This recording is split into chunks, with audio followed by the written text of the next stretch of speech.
Welcome to the news at 7 on NTA International. We are live in Abuja.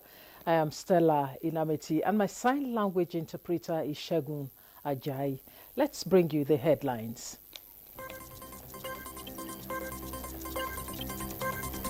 Vice President Kashim Shettima makes case for Nigeria at the ongoing Food Systems Summit in Addis Ababa, Ethiopia. Nigeria and other countries celebrate years without aircraft accidents. Nigerian First Lady visits Benue State, preaches peace, donates ₦1 billion support to IDPs. Ghana commemorates Africa's freedom from slavery.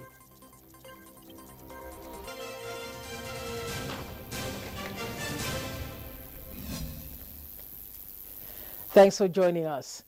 Nigeria is moving from food sufficiency to food sovereignty as policies towards food security are being implemented.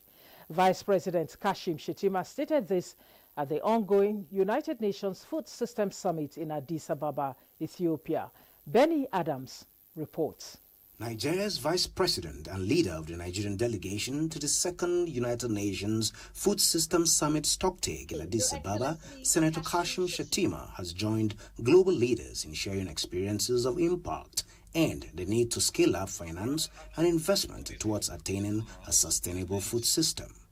Since 2021, when we unveil our national food systems transformation pathway, Nigeria has journeyed with a clear compass. We have pursued institutional reforms with vigor. We have rolled out targeted investments in infrastructure and human capacity.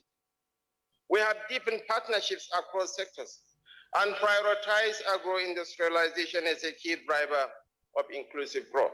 For Nigeria, advancing the transformation of the coffee value chain, in addition to consolidating on commitment towards building resilient, inclusive, and sustainable food systems, is key. Administration of Bola Ahmed Tinubu has invested in agriculture much more than any other administration in its first 2 years of his life. And we could see the mechanization, we could see input support. We have been able to do that and achieve that, and that's why we have a lot of production, good harvest in 2024 that has stabilized prices and has kept prices to a considerable level, even though President Bola Ahmed Tinubu is concerned about the affordability index of food as it is today. But we are on the same trajectory to achieving food security and on to food sovereignty. In line with Nigeria's domestic priorities, the Nigerian delegation is leveraging international partnerships to advance a private sector-led model through evidence-based solutions. With the conversation ongoing here in the next 2 days with Vice President Kashim Shettima leading the Nigerian delegation, the vision here is clear. Government, the private sector, as well as development partners must aggregate finances and investments worth over $400 billion annually to ensure a high-performing food systems globally. From the UN building in Addis Ababa, Benny Adams, NTA News. Nigeria is committed to scaling incentives for farmers, particularly the youth in agriculture. Vice President Kashim Shettima made the commitment at the ongoing United Nations Food Summit. At the time, young Nigerian farmers are being celebrated on the global stage in Addis Ababa. Benny Adams reports. Ensure that food systems are working for everyone everywhere. From the conversations among global leaders, policymakers, industry players, and activists at the ongoing Food Systems Summit here in Addis Ababa, the message is clear. The world is hungry and the solutions are not arriving fast enough. For Amina Mohammed, the summit is not just about statistics. It is about the countless smallholder farmers across Africa whose harvests are affected by droughts or swept away by floods. They are victims of a climate crisis they did not create. What we do need now is accelerated actions at scale, meeting the expectations of those who suffer on a daily basis. To empower smallholder farmers and women and youth by giving them incentives Our belief is that our agriculture should be market-driven, not about handouts. Amid all this is an inspiring story of young Africans making impact in creating sustainable food systems. Amongst them are Nigerians. And in mechanization, I've been making a lot of impact to my community. I service smallholders farm over 500 hectares in a season, which is very big. And sometimes I get supplies from the office of over 10 to 20 million. I supply the Fadama projects, they are juveniles. Then I supply individuals. I also do production for cooperatives and individuals. We do a research, consistent research, to understand how customer dynamics like what they want, and then we go back, create that magic. We are involved in the whole value chain of rice, cassava, and then we've mainstreamed nutrition into it. So we are promoting orange flesh sweet potato, provitamin A, cassava. We are doing home gardening, to increase the dietary diversity of the families. In all, stakeholders stress the critical need to unlock domestic resources, mobilize the vast potential of the private sector, and reform the global financial architecture that often leaves the most vulnerable nations drowning in debt, unable to invest in their own food security. From Addis Ababa, Ethiopia, Benny Adams, NTA News. The Africa Continental Free Trade Area Coordination Office in Nigeria has engaged prospective importers and exporters when the agreement is eventually domesticated in the country. Kunle Adeyeye reports that the conversation dwelt on trade facilitation and challenges of intra-African trade at a summit in Abuja. A gathering of officers in charge of trade in Nigeria. The purpose is to prepare the grounds for the domestication of the Africa Continental Free Trade Agreement in Nigeria. Like many other African countries, Nigeria is signatory to the AfCFTA agreement. It has been 6 years now and legislative backing is eagerly awaited. But the prospective beneficiaries of these instruments, importers and exporters, will have to understand AfCFTA's rules and regulations, especially the rules of origin. The AfCFTA Coordination Office in Nigeria, the European Union, and the World Customs Organization are making this to happen. The question, however, is there hope in sight for its actualization, and will Nigeria cope with the operational dynamics? Nothing is late when it comes to AfCFTA implementation. And to the fact that the issue of domestication as well is not even late as well. As we speak, we have gazetted the schedule of tariff concession. The Nigerian AfCFTA Coordination Office started the process. The Nigerian Customs Service has taken strategic steps to support Nigeria's participation in the AfCFTA, notably the establishment of a dedicated export processing terminal at Lilliport, Apapa, Lagos. Oluwaseun Akadiri is optimistic that without the skills acquired from this program, navigating the new African market will not have been easy. We want to do more, so being here gives me an opportunity to understand how we can actually achieve that part of the goal, because we'll be selling domestically and we want to go international now. So being here is a wonderful opportunity to do that. Other participants share Oluwaseun's sentiment, but add that intra-African trade could improve more than the current 20% share. Kunle Adeyeye, NTA News.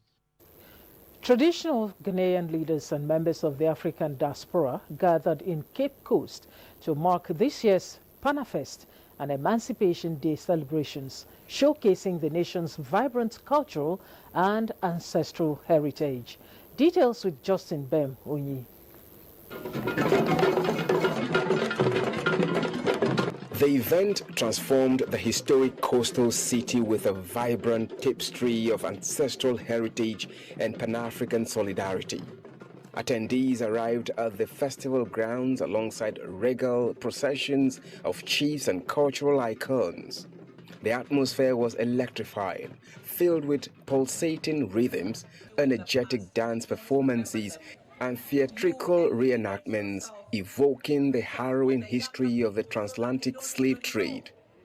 this year's observance carried a deeper resonance, placing strong emphasis on justice, healing, and the revival of African consciousness. Central to the celebrations was a renewed call for reparative justice and the dismantling of global systems historically built on exploitation. Beyond the finance, some of us want to see a time when Africans are not living at the razor edge of life, no matter where they are, no matter how rich the country is or how poor that country is. At the heart of this year's celebration is a call for reparative justice. We must not remember, we must act. Reparative justice demands a reckoning of history, but also a restructuring of the future. We want our young people, our creative community, our artists to make their songs about this, to make their dance about this, to be able to have their conversations and their drama and their films about this. We must use every aspect of our creative energy to send that single message out about reparative justice. It speaks to not only repatriations, it invites us to come back. It invites us to set up inquiry spaces around what it really means. Beyond the symbolism, the gathering served as a reaffirmation of Ghana's role as a spiritual and cultural home for people of African descent around the world. A space not only for reflection, but also for reconnection and renewal. Now, in its 17th edition, Panafest continues to evolve as a powerful platform for cultural resistance and collective memory. Held biannually, it frequently coincides with Emancipation Day, commemorated in countries like Trinidad and Tobago on August 1st, marking the abolition of slavery across the British Empire. Through music, rituals, dialogue, and remembrance, this year's festival bridged the past and present, reigniting hope for a future where African identity is celebrated and its global contributions fully recognized. Justin Bemuni, NTA News. As the aviation industry continues to strive for safer skies, Nigeria's recent aviation accident record has shown a promising trend. The risk posed by navigational errors, engine failure, and other factors in the industry still remain a source of concern. This highlights the importance of continued vigilance. Against this backdrop, the 12th Banjul Accord Group Accident Investigation Agency, which had a conference, brought together experts from across West Africa to reaffirm their commitment to improving aviation safety. Aliyu Kabir reports. Aviation accidents occur when aircraft operation results in serious injury, death, or damage. They can be caused by navigational errors, engine failure, weather condition, and bad strikes. Nigeria's aviation accident rate is minimal compared to advanced countries. The NSIV investigations show a significant reduction in accidents. Recent incidents include the Allied Boeing freighter, which crash-landed in Abuja on December 11, 2024, Sikorsky helicopter, which crashed near Boni Finima in Rivers State, and the Diamond training aircraft belonging to Nigerian College of Aviation Zaria, which crashed in Ilorin in May 2025. The 12th edition of Banjul Accord Group Accident Investigation Agency, Bagaya, aims to strengthen capacity to improve aviation safety. We've had no hull losses. I have to correct that. We've had one, which was the helicopter crash. But again, we're still celebrating no major hull loss or mass casualty events in the West African sub-region in the past 6 years. So that's a testament to the strength and resolve of Bagaya and all the Commission members, because we're all working together to improve aviation safety in the sub-region and in Africa as a whole. And we're developing capacity every time. So in what he's saying in essence is that accident investigation is not something you assume. You don't assume in terms of investigating it. You need to work in based on fact. Participants from 7 regional member states, including Cape Verde, the Gambia, Ghana, Guinea, Liberia, and Nigeria, reaffirmed their commitment to reducing air crashes for the betterment of passengers. In Abuja, Aliyu Kabir, NTA News. This is the news on NTA International. We will take a short break. Welcome back and thanks for staying. President Bola Tinubu has directed all political office holders in the northern states, including service chiefs and national security advisor, to engage with and work alongside the Sardauna Memorial Foundation to promote social and economic development in the region. The Minister of Information and National Orientation announced this at the ongoing two-day interactive session on government-citizen engagement in Kaduna. The Secretary to the Government of the Federation, George Akume, is leading the federal government delegation for the two-day meeting. He stated that the Tinubu administration has achieved a lot in the last 2 years. He cautioned politicians to stop hitting the polity by feeding the public with misinformation to discredit the present administration.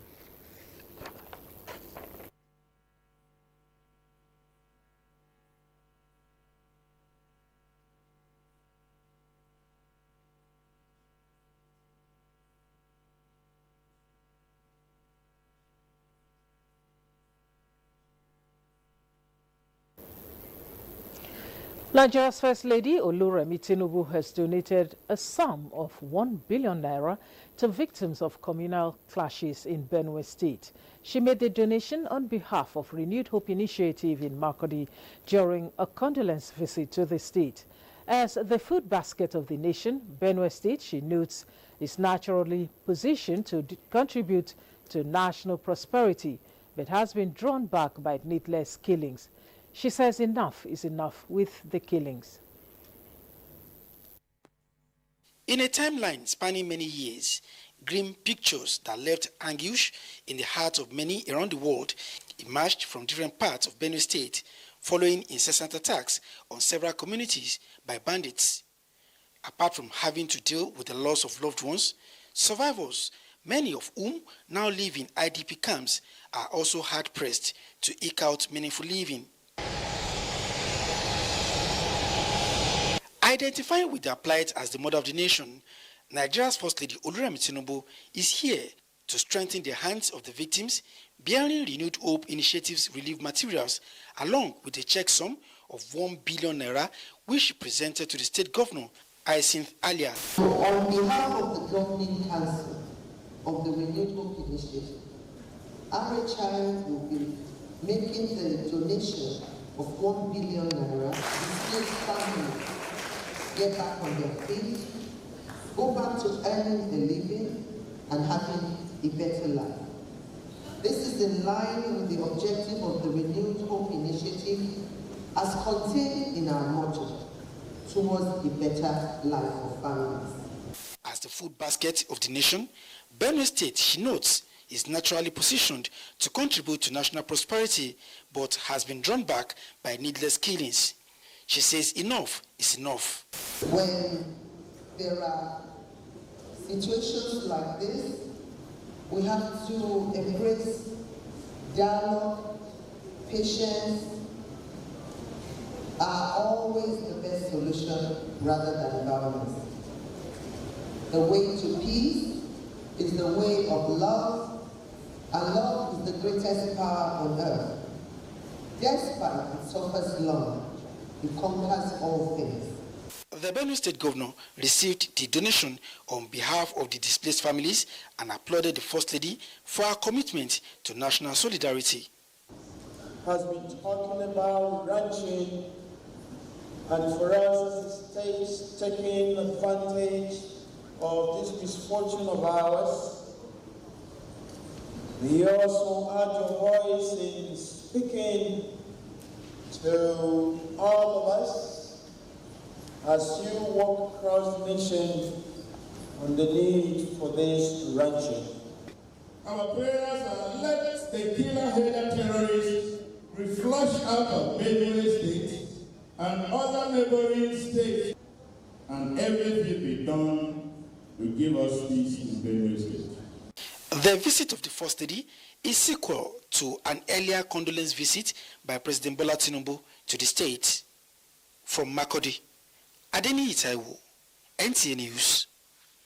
Nigeria is beginning to witness a new dawn in maritime safety. education and industry growth as a result of the targeted investments and policy reforms of the federal government in the sector. This was the submission of the Senate Committee on Marine Transport at the end of its oversight visit to the Maritime Academy of Nigeria, ORON. Clement Barikui has details. Coming 8 years after the last Senate Committee on Marine Transport visited Maritime Academy of Nigeria, ORON, this oversight provided the lawmakers the opportunity to appreciate the strides made by the institution and share in its challenges with a view to further redefine maritime education in the country through legislative support. From the state-of-the-art marine simulators to the newly constructed smart classrooms, cadet hostels, jetties, boat maintenance yards, marine exhibition halls, survivor pools, and engineering workshops, the Senate Committee admit that this is another evidence that President Bola Tinubu's improved budgetary provision to the maritime sector is yielding results. I commend the management, the staff, and students of this academy for your ongoing commitment to raising the standards of maritime education and professional discipline.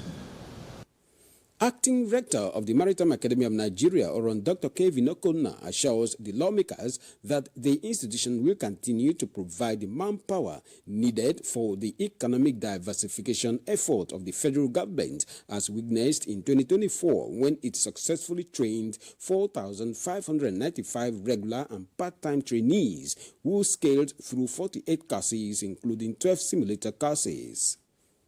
So going back 8 years, since we had the last visit of that committee, you know the transformation that has happened in this institution.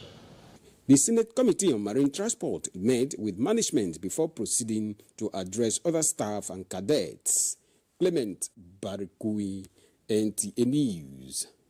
The Nigerian Institute of Public Relations, NIPR, through its Nigeria Reputation Management Group, NRMG, has convened a strategic retreat focused on developing a national reputation roadmap. The retreat aims to position Nigeria's image on both local and international fronts by leveraging the country's unique national brand assets. Haman Jabani reports. With Nigeria's diverse cultural heritage, vast human capital, and growing economic potential, the initiative seeks to reframe the national narrative in a way that inspires confidence, attracts investment, and fosters national pride. At the heart of the retreat is the development of a comprehensive framework for storytelling that resonates with domestic and global audience. Participants are exploring innovative approaches to highlight Nigeria's strengths while addressing prevailing misconceptions that have often overshadowed the country's achievements. By aligning reputation management with strategic communication, the group intends to create compelling narratives capable of changing perceptions and reinforcing Nigeria's position in the global community. The world often hears about our setbacks, but rarely do we control the spotlight long enough to tell the full story. That is our mandate. The time has come for us to tell our stories in our way and drive the narratives. Never should we continue to allow other people to drive the narratives about our country in their own way. Look at what works, we'll see how we can consolidate on them, we'll see how we can bring up a blueprint that would enable those in government agencies and outside of it to manage our reputation and provide a good reputation for Nigerians and Nigeria.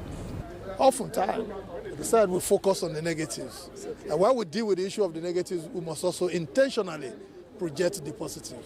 Recognizing that reputation management is a collective responsibility, NIPR and NRMG are bringing together government agencies and other partners to align efforts and pool resources. This multi-stakeholders approach is expected to create a unifying front for promoting Nigeria's image and addressing reputation risks before they escalate into crisis. This is a time for media diplomacy, for using the tools of communication to foster national unity, attract investment, strengthen bilateral relationships, and promote Nigeria as a confident and capable voice in the global conversation.